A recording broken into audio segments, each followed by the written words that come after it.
नमस्कार। वंदे मातरम। जापान में एक जगह है ओकिनावा आइसलैंड। ये एक छोटी सी जगह है और यहाँ पर लोगों की औसतन आयु जो है वो 100 साल है। 100 साल बहुत आराम से लोग जीते हैं, उससे ज़्यादा भी जी सकते हैं। लोगों को बहुत कौतूहल हुआ कि इतना इंसान आराम से 100 साल कैसे जीता है। वैज्ञानिकों ने खोजा कि क्या कारण है कि ये लोग 100 साल तक आराम से जीते हैं, उसके ऊपर भी जी लेते हैं। कोई कोई वहाँ इससे भी ज़्यादा उम्र के लोग हैं। तो मनोवैज्ञानिकों ने खोज निकाला कि इनका जीने का नज़रिया बाकी सामान्य लोगों से कुछ फ़र्क है। पद्धति को, इस जीने के तरीक़ों को इन्होंने इकिगाई नाम दिया। इकिगाई इनका जीवन जीने का एक बहुत सरल तरीका है जिससे ये खुशी का अनुभव करते हैं। इकी मीन्स जीवन और गाई का अर्थ है वैल्यू, पर्पस। हमारे जीवन का क्या पर्पस है, क्या उद्देश्य है जीवन का, हम इस दुनिया में क्यों आए हैं। ये इकिगाई नाम से जापानी एक पद्धति है जीवन जीने की, खुशहाल और सरल जीवन, जिसमें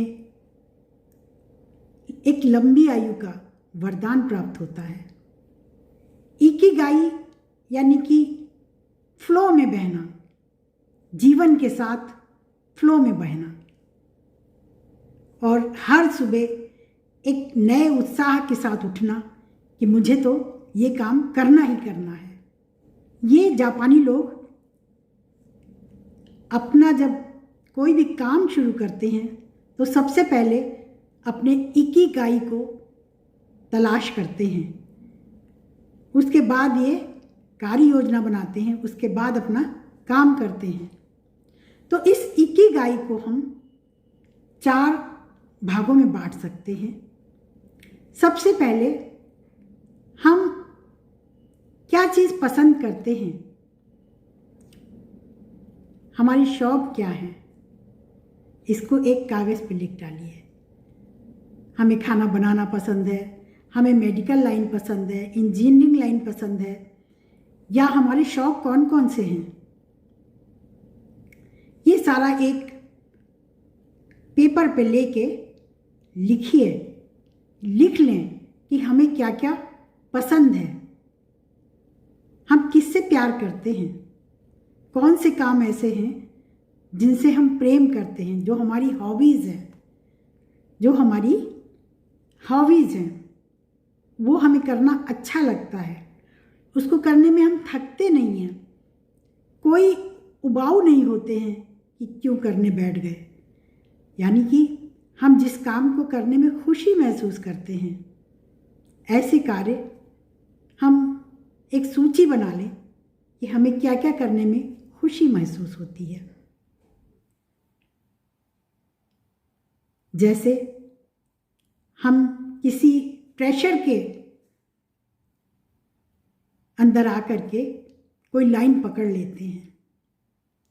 मान लीजिए आपको अच्छा लगता है फिल्म बनाना, लेकिन आपने लाइन चुन ली इंजीनियरिंग की, तो आप उसमें कभी भी खुश नहीं रहेंगे, कभी भी अपने काम को पूरी तन्मयता से नहीं करेंगे। ऐसा कार्य जिसको करने में आपको थकान ना महसूस हो, उसका मुख्य कारण ये है कि आप थकान ना महसूस करें। नंबर 2, आप उस कार्य में पारंगत भी हैं।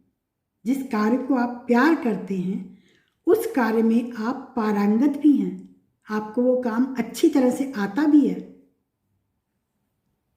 जो भी काम जिसे आप प्रेम करते हैं, जो आपकी हॉबीज़ हैं, जिसको करने से आपको खुशी महसूस होती है, जो आप बिना पैसे तक कर सकते हैं। आपको कोई पैसा ना मिले फिर भी आप उस कार्य को कर लेंगे, तो उस कार्य में आप पारंगत भी हैं, वो कार्य आपको अच्छे से आता भी है।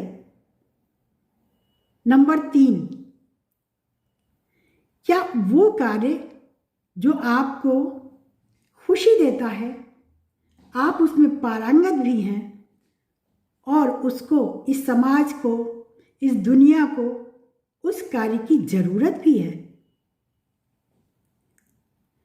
तो दुनिया को अगर उस कार्य की जरूरत भी है, कोई भी कार्य हो,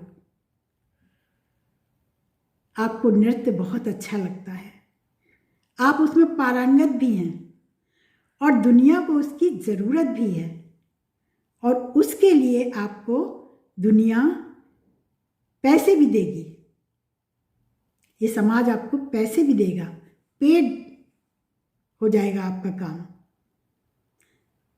बस ये 4 गोले बनाइए, चारों में अपनी ये बातें भरिए। पहले गोले में किस काम को करने से आपको खुशी मिलती है, दूसरे में उसमें आप पारंगत भी हैं, तीसरा दुनिया को क्या इसकी ज़रूरत भी है, चौथा आपको उसका पैसा मिलेगा। ये चारों जहाँ पर ओवरलैप होते हैं वही आपका इकिगाई है। आज पूरे विश्व में इकिगाई का प्रचार हो रहा है, लोग खुश हो रहे हैं और ऐसे ही काम को बढ़ावा दिया जा रहा है कि आप खुशी से, उत्साह से हर दिन नई उमंग के साथ उठें कि मुझे तो काम करना है, और वो काम करते हुए आप थकान भी महसूस नहीं करेंगे, आपको पैसा भी मिलेगा और आप जीवन पथ पर नई उमंगों, नए उत्साह के साथ आगे बढ़ेंगे। काम किसी के प्रेशर में जो किया जाता है उसमें ये सब बातें नहीं होती हैं, और उस काम के फ्लो में ही आप बढ़ते जाएंगे आगे और दुनिया में एक नया कीर्तिमान स्थापित करेंगे। तो ये इकिगाई नाम जो जापान के लोग हैं उन्होंने आगे बढ़ाई है। कुछ और बातें जो जापानी लोग लंबा जीवन जीने के लिए करते हैं, उन पे भी ध्यान देने की ज़रूरत है। सबसे पहले वो रिटायरमेंट नहीं लेते, हमेशा काम करते हैं, बूढ़े हो जाने तक वो काम में बिजी रखते हैं अपने को। उससे जो है गतिशीलता बनी रहती है, वो हमेशा काम करते हैं, कभी भी आलस नहीं आता उनमें कि अब मैं बेकार हो गया हूँ, काम नहीं करूँगा। दूसरा, आप किसी के ऊपर आश्रित मत रहिए, अपना काम स्वयं करिए, जिससे कि गतिशीलता बनी रहती है। हर कार्य को स्वयं ही करें। नंबर 3 बात, प्रत्येक के साथ, चाहे वो छोटा हो चाहे वो बड़ा हो, कोई भी हो, हमेशा खुशी से मिले, उत्साह से मिले, उसकी अनदेखा मत करें। उसको ये ना महसूस होने दें कि मेरे आने से, मेरे उपस्थित होने से इस आदमी को खराब लग रहा है, ये बात उसके मन में ना आए। आप इतने उत्साह के साथ हर बड़े और छोटे के साथ मिलिए। लाइफ में हर एक को शुक्रिया कहना सीखें, थैंक यू कहना सीखें, इस प्रकृति को भी थैंक यू कहना सीखें, जिसने भी आपके जीवन में, आपके जीवन को बनाया है, आपके जीवन के होने में योगदान दिया है।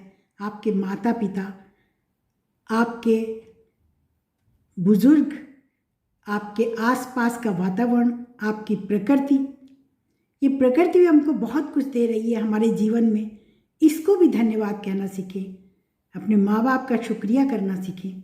इस बात पे हमेशा ध्यान रखिए कि आप शुक्रिया ज़रूर थैंक यू ज़रूर कहिए। हर चीज़ का शुक्रिया अदा करना सीखिए। अपने जुनून को जीवित रखिए। आपको क्या चीज़, आपका पैशन, आपको क्या करने में सुकून मिलता है और किस काम को आप बहुत मन से करते हैं, उसे जीवित रखिए। उसे कभी मरने मत दीजिए। अपने शौक को कभी भी मरने मत दीजिए। अच्छी दोस्ती करिए। आपकी दोस्ती अच्छी होनी चाहिए जो आपको आपके गोल की तरफ ले जाए, गोल से आपको दूर ना करे। चाहे दोस्त कम बनाएं, लेकिन ऐसे दोस्त हों जिनसे आप अपने मन की बातें शेयर कर सकें। आप गोल तक पहुंच रहे हैं उसमें वो योगदान कर सकें। आपकी दोस्ती ऐसी होनी चाहिए। जिस दोस्ती को आप समझते हैं ये हमें हमारे गोल से, हमारे लक्ष्य से अलग कर रहा है, उससे उन दोस्ती को आगे बढ़ाने की कोशिश मत करिए। हर रोज समय निकाल के इस प्रकृति से जुड़िए।